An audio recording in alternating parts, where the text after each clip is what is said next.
Lindsey Vonn, World Cup athlete, Olympic medalist, world champion, and an inspiration to the future women of the world.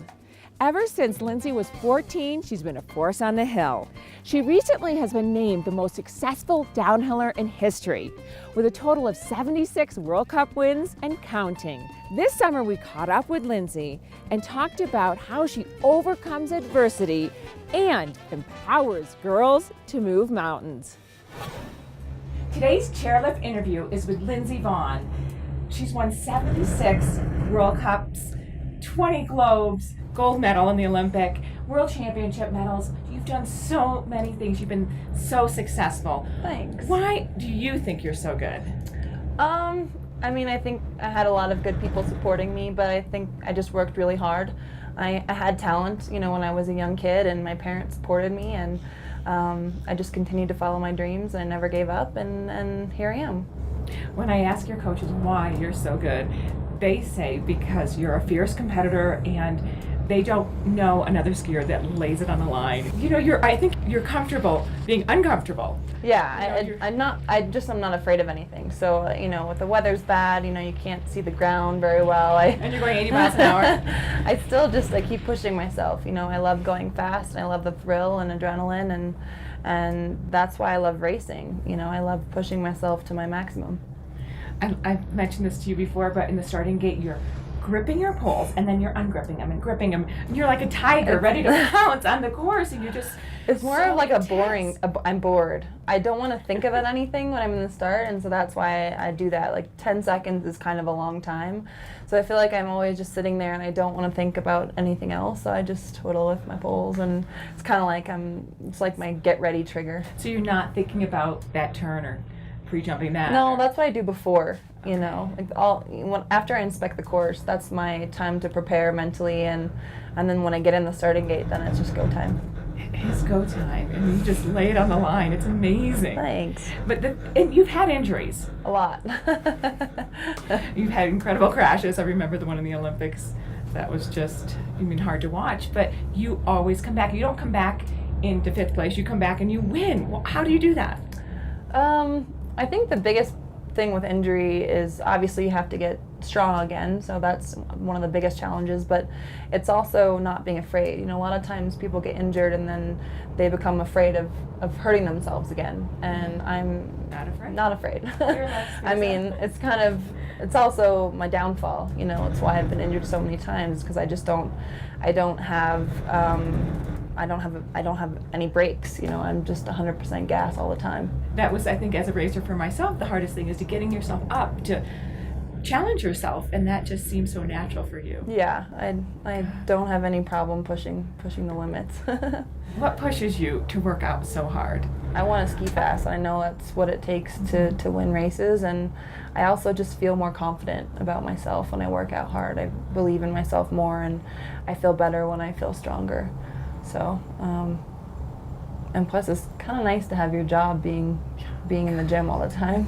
It's not too shabby. It's a dream. It's actually, my open was that Lindsey is the most successful female skier of all time. It's just fun. I just try to win every race I compete in, and sometimes it works, sometimes it doesn't, but I don't know, I'm a veteran now, so it's not really, I feel like my mental strength is my biggest source of success and strength right now.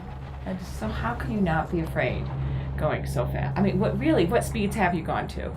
I don't know. They don't really have speed traps that much. But 80, you've gone 80. Oh, at least. I've been clocked at 84, so I think higher than that, but I don't know. I love going fast.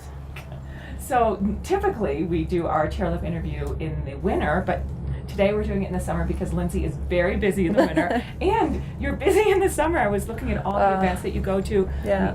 Cover Sports Illustrated, having your body painted for those sexy pictures was so great. And Thanks. And you were in a race car with Red Bull. Yeah. And then sailing was you're everywhere. I've done a lot of fun things this summer, and I try to give myself a little bit of a break and do fun things outside of skiing when I can, but not compromising my workouts as well. So it's a hard balance, but I mean, sailing with Oracle Team USA was amazing in New York. That was so much fun. And yeah, the Formula 3 car that I went in was insane. I had so much fun. You could be a race car driver, maybe.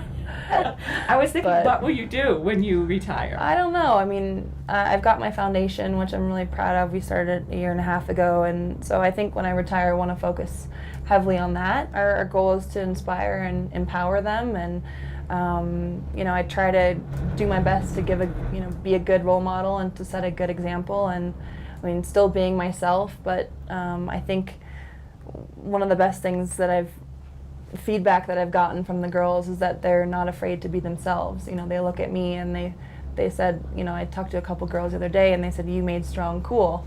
And I feel like I'm comfortable being myself because you do that. So I don't know, it's really inspiring for me to hear that from young girls, and knowing that I am making a small difference. I think it's a big difference. And even, you know, what we talked about at your foundation is, you know, how do you make a girl confident? You know, and I think what you guys are doing and all the, you know, having them challenge themselves and feel comfortable with it. And that's a natural thing, and that's what you're teaching them. Yeah, I mean, our camp last year that we did was really successful, and the girls definitely saw, I mean, from what they told us, a big improvement in their self-confidence, and that's what we're hoping for, you know. We want them to be able to believe in themselves and not get down when people bully them or make fun of them.